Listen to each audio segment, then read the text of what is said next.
Vamos lá, mas o Rômulo, ele passou por uma situação que a vítima, ele teve uma vítima aí de uma ocorrência. Roubo à residência. E ela reconheceu a pessoa errada. Conta aí pra gente aí, Rômulo, como é que foi essa história? Então, aquela região ali de Maricá, Itaipuaçu, Itaipu, durante algum tempo, foi acometida por uma frequência muito grande de roubos à residência. E nesse período eu trabalhava na 82 DP, Maricá. E eu estava investigando, o Dr. Rafael Bárcia conduzia isso muito bem, e me deixou como responsável pelas investigações de roubos à residência, lá naquele distrito. E uma ocorrência começou da seguinte forma. O Dr. Rafael Bárcia me ligou, final do dia de uma sexta-feira, e falou: Rômulo, olha, a delegada assistente da DAS está me ligando aqui, parece que teve uma vítima de roubo à residência que foi procurar a DAS. E, por não ser sequestro, não tem nada a ver com a DAS, está voltando para 82 DP, queria que você desse uma atenção a esse caso. Essa pessoa teria dito lá na DAS que não confiava na delegacia, sendo que a gente tinha assumido lá... Não confia em polícia, raça do cara. Não confiava na delegacia. Pois bem, eu já na segunda-feira, quando regressei à delegacia, peguei esse caso. Ele já tinha feito registro de ocorrência, só que faltavam, a meu ver, vários detalhes que eram importantes para a investigação. E o intimei novamente a voltar à delegacia para preencher aquelas lacunas que, a meu ver, estavam faltando. O que roubaram, colocaram a mão em algum objeto, esses objetos tinham sido mexidos, não tinha para eu pedir perícia, né? Uma nova perícia lá no local. Os caras entraram lá encapuzados. Modus operandi dos caras. Lá tem muitas residências, casas, né, com muros e tal. Os caras transpuseram o muro, conseguiram entrar na residência, aquele basculante típico de casa de praia, largão. Os caras entraram por ali. Ele tinha em casa 2 filhos, o mais velho e o mais novo, dois rapazes, e ele e a esposa no quarto. Os criminosos entraram no quarto do caçula primeiro. E o caçula começou a gritar. Acordou, criminosos dentro do quarto, e começou a gritar. Aí o mais velho foi ver o que estava acontecendo. E aí foi rendido também, com a arma na cara. E os caras com esparadrapos nas mãos, já para não ter digital na parada. Nesse contexto, o pai acordou e foi ver por que os filhos estavam gritando. A mãe entendeu que se tratava de um assalto e trancou-se no quarto com medo de ser violentada pelos criminosos. E aí, cara, eles pegaram o garoto mais novo, pegaram o garoto pelo cabelo e começaram a gritar. Perdoem meus palavrões, tá, pessoal? Mas é assim que o vagabundo se comporta na cena do crime. Ô, sua piranha, se você não sair daí, a gente vai explodir a cabeça dele aqui agora. Você vai sair ou não vai sair, sua vagabunda? Pô, imagina, na frente do marido e na frente dos 2 filhos. A mulher se desesperou e saiu do quarto. Eles, então, amarram o patriarca, colocam a meia na boca dele e começam a roubar a casa.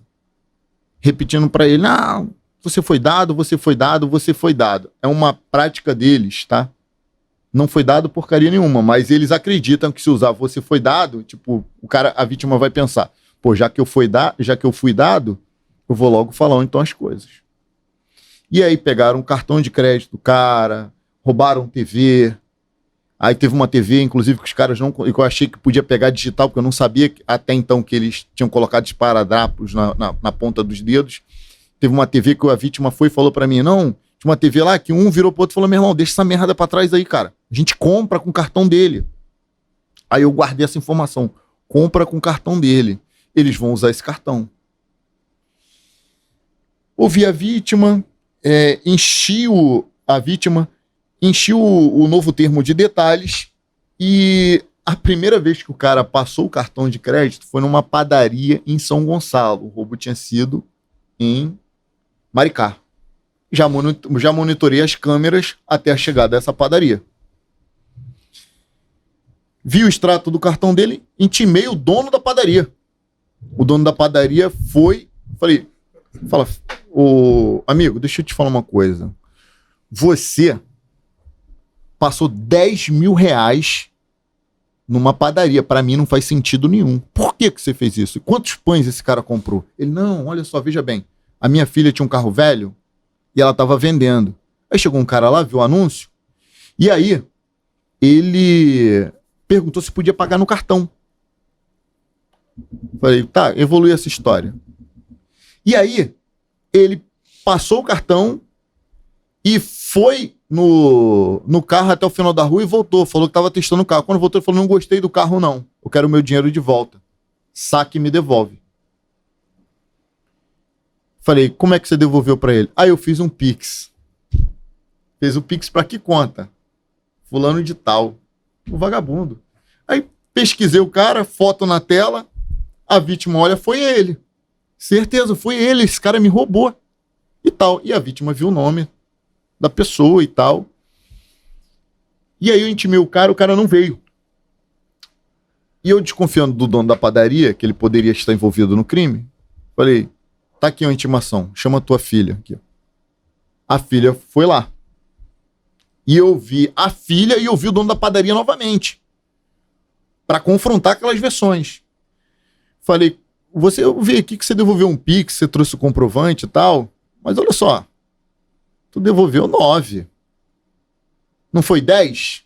Ele, não, que tinha a taxa do cartão, falei para ele que eu ia devolver, mas, pô, fui prejudicado na taxa. Falei, meu amigo, essa tua história não tá batendo não, inclusive, isso bate muito com a história de um amigo meu que era baladeiro e não tinha onde sacar dinheiro à noite, e aí ele ia no posto de gasolina, desenrolava com o frentista, tava precisando sacar dinheiro, pô, frentista, se eu passar 100 reais aqui no débito, tu não me dá o dinheiro, frentista, pô, até te dou, mas, pô, tem que perder pelo menos 10 pro amigo.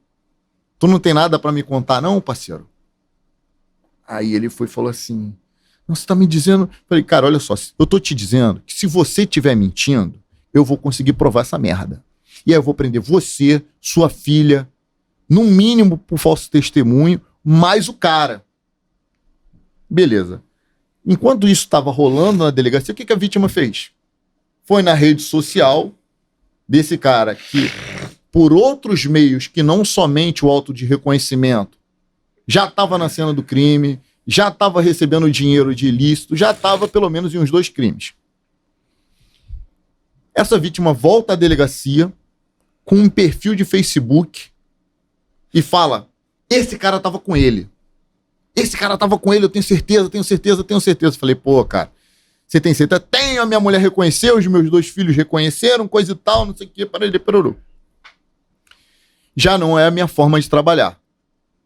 Eu não indicio ninguém, nem convenço o delegado responsável pela investigação a indiciar ninguém com base apenas no reconhecimento fotográfico. Eu preciso de mais elementos. E ele, não, pô, você vai deixar de fazer o trabalho, um cara que já se mostrava problemático, já tinha ido em outra delegacia, porque dizia que não confiava na nossa delegacia. E eu fiquei com aquilo ali, eu falei, como é que você sabe que foi ele? Não, ele segue ele e tal, ele tem um dente quebrado, igual o cara tem um dente quebrado também. Pô, ele tem tais características que o cara que tava lá tem também. Foi ele, eu tenho certeza. E a minha mulher e os meus 2 filhos, se você falar que não foi ele, pô, você tá querendo proteger e tal. Eu fui levantar o cara. 45 anos de idade, nenhuma anotação criminal anterior. E, porra, o cara começar a ser criminoso depois dos 45 não é algo comum. E já metendo bronca, já, né? Já roubando casa, batendo na parada, ameaçando criança. Meu irmão, fui verificar, o cara trabalhava vendendo placa de energia solar. E o autor, o vagabundo mesmo, o cara que eu já tinha certeza que estava no fato, ele tinha cicatriz na cara. No primeiro termo de declaração, já tinha falado que o cara tinha uma cicatriz na cara. Quando eu busquei, o cara tinha cicatriz na cara. O cara tinha recebido dinheiro na conta. Esse cara estava dentro da parada. Esse cara era cheio de anotação criminal por tráfico. o roubo e tal. Mas esse outro, essa peça não estava encaixando.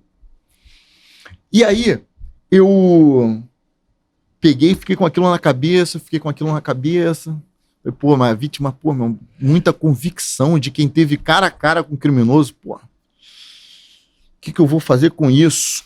Intimei o cara. Meu irmão, vou intimar o cara, não vou prender ele na dúvida. Ele vai dar uma explicação, vou perguntar para ele onde é que ele estava aquele dia, ele vai dizer, depois vou intimar mais algumas pessoas que vão corroborar ou não, se ele estava ou não estava naquele lugar. O cara não foi. O cara ficou se esquivando da intimação. Falei, pô... O que você achava que era? Não, o que eu achava que não era. O que eu achava que era, eu já ia pedir a prisão dele direto. Eu tinha certeza. O que a vítima achava que era. O que a vítima reconheceu sozinha. Esse escamou. Não, ele não escamou, mas ele não atendia as intimações. Intimei uma vez, intimei 2 vezes. Ele não foi. É ruim também, né? E eu fiquei assim, bom, 4 pessoas reconheceram ele. 4? Não é uma pessoa. 4 pessoas reconheceram ele. Eu tô intimando o cara não vem e ele mora nas proximidades do fato. Inclusive trabalhava instalando placa de energia solar. Ele conhecia as residências de Maricá. Ele passou a ficar no meu raio de ação. E essa vítima pressionando a delegacia. Por que o procedimento não acabava? Por que o procedimento não acabava? E eu com aquilo na minha cabeça, aquela pressão, comecei a finalizar o inquérito. Falei, vou intimar esse cara mais uma vez. Se ele não vier, pô, é estranho. Vou indiciá-lo. Não vou pedir prisão, mas vou indiciar. Pelo menos ele vai ter a possibilidade de responder em liberdade. Não vou restringir a liberdade dele. O cara insistiu naquilo. Aí eu falei, mas antes de indiciar esse cara, deixa eu dar uma olhada aqui.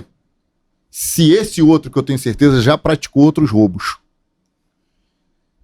E aí o cara tinha praticado em Itaipu, Niterói e mais um em Rio Bonito. E nesse de Rio Bonito, ele tinha sido reconhecido e tinha um comparsa. Eu falei, deixa eu ver quem é esse comparsa. Eu morava em São Gonçalo também.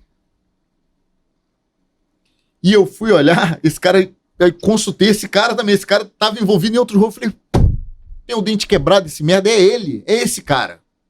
É esse cara. Eu lembro como se fosse hoje, Rafa. Eu estava dentro de um rei de economia. Quando eu fiz essas associações, eu fui e mandei a foto para a vítima.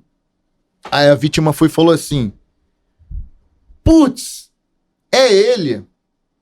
É porque eu não posso expor o áudio da vítima na época.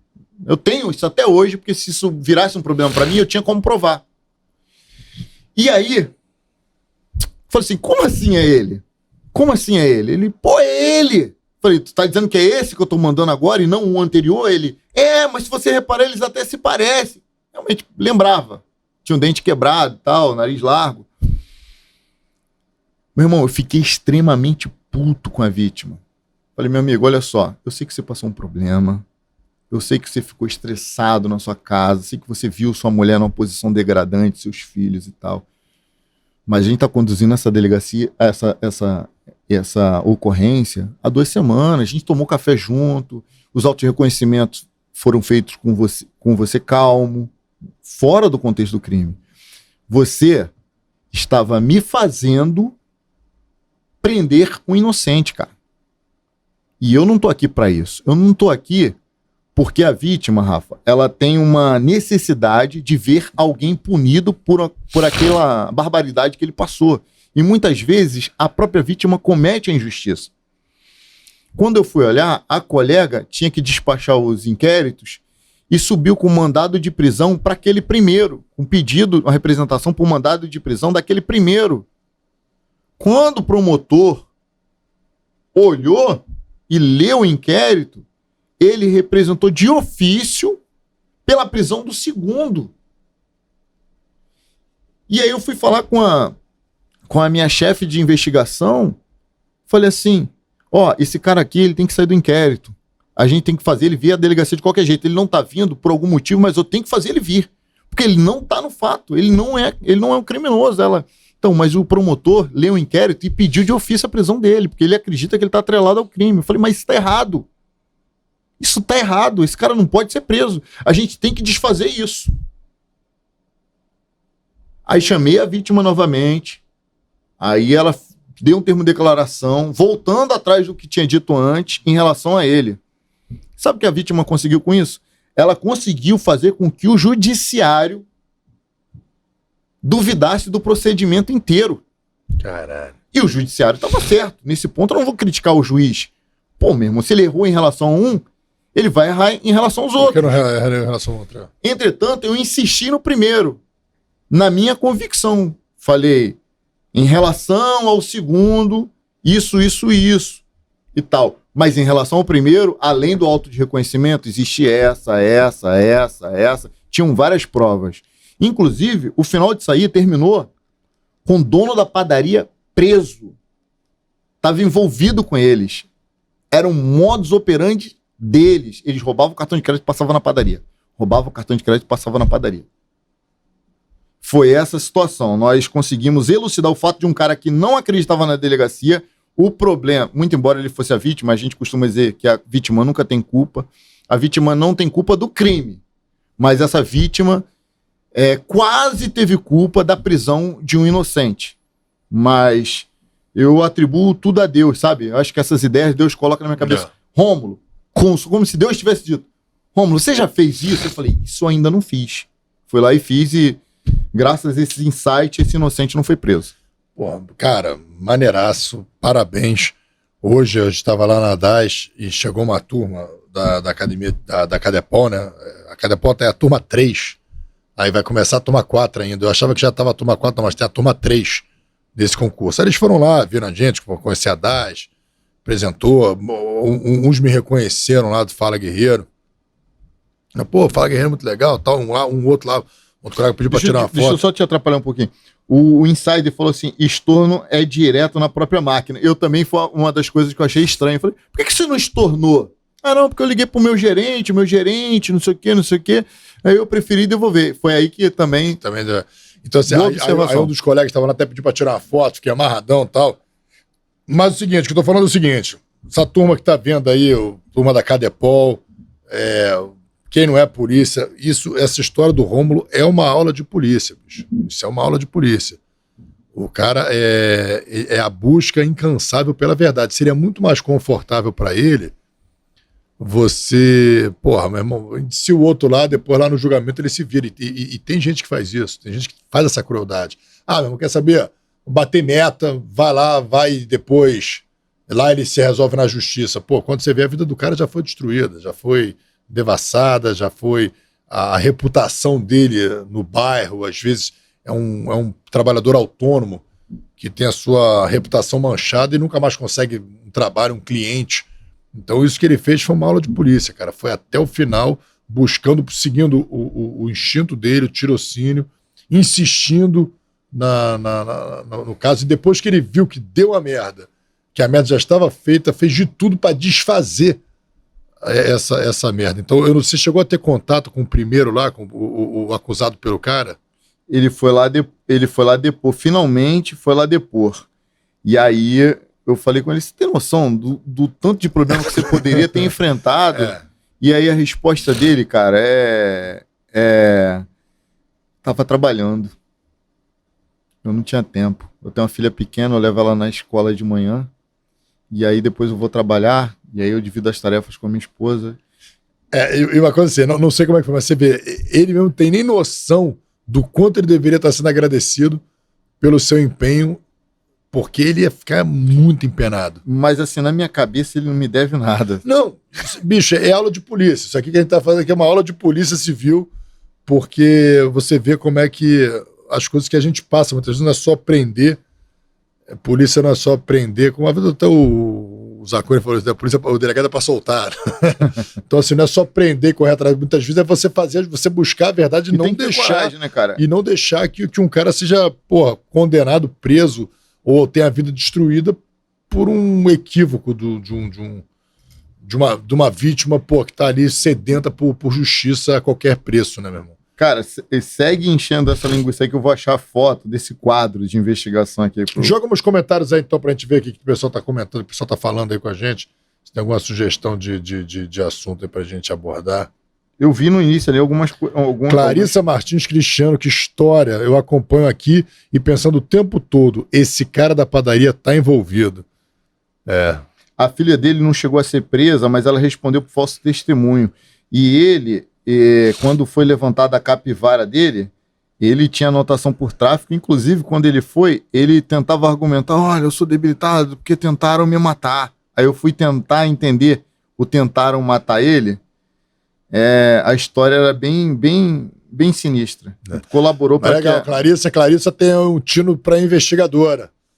Clarissa Martins Cristiano tem aí um tino legal para investigação, já sacou desde o começo. Boa. Antônio Pedro Bastos, moro literalmente em cima da DAS, em frente ao Shopping Leblon, na Frânio. Já ouvi muitos gritos de alma da Noruega. Não posso afirmar, pois é tudo sonho. Vai do tirocínio de cada um. Máxima gratidão. Valeu, Antônio Pedro. Obrigado, meu irmão. Isso aí, de repente, é fantasma. Os espíritos obsessores que estão ali nas redondezas.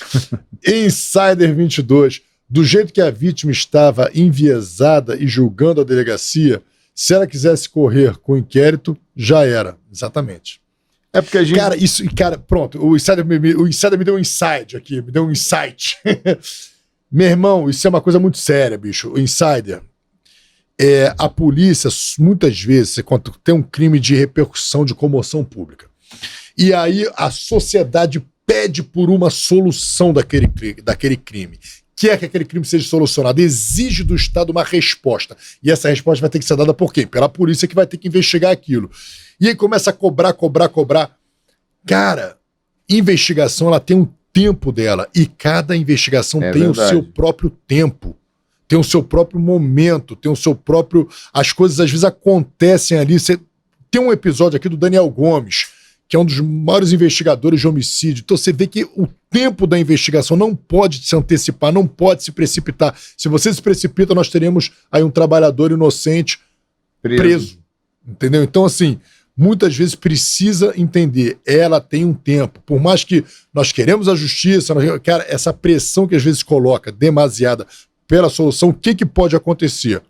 Um delegado fraco de cabeça, um delegado que, não tá... Ou um grupo de delegado e sua equipe que, não tem firmeza, não tem empatia, não tem... Pega e quer dar uma resposta imediata, talvez para agradar o chefe, para agradar alguém. Não estou falando isso no Rio de Janeiro, não, no Brasil inteiro, tá? Pega e faz um inquérito atabalhoado, um inquérito cheio de equívocos, cheio de falhas, que aí pode acontecer duas coisas nesse inquérito. Uma,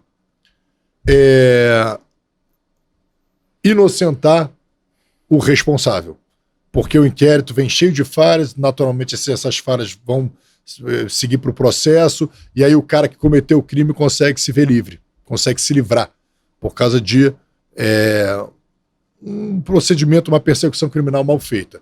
E o segundo, cara, que eu acho que é até mais grave, que é um inocente ser preso, um inocente pagar pelo que não fez.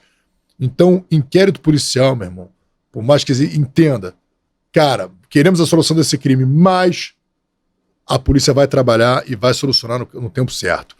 Eu falo isso que lá na DAS muitas vezes tem sequestro que a gente consegue libertar uma vítima e aí um dos envolvidos consegue escapar e a gente ainda não consegue identificar esse envolvido e você fica lá, caramba, cadê? E a inteligência tá, e num determinado momento às vezes dura um ano, às vezes dura um pouquinho mais, às vezes um pouquinho menos, a gente encontra o cara e tá tudo amarradinho pro cara não só ser preso, mas ser condenado e pagar pelo que ele fez. Porque ser preso é só o começo da persecução criminal. Depois que você coloca ele vai ser julgado, vai ter recurso, vai ter outro recurso, mais outro recurso. Então o difícil mesmo é você manter esse cara preso pagando pelo que ele fez.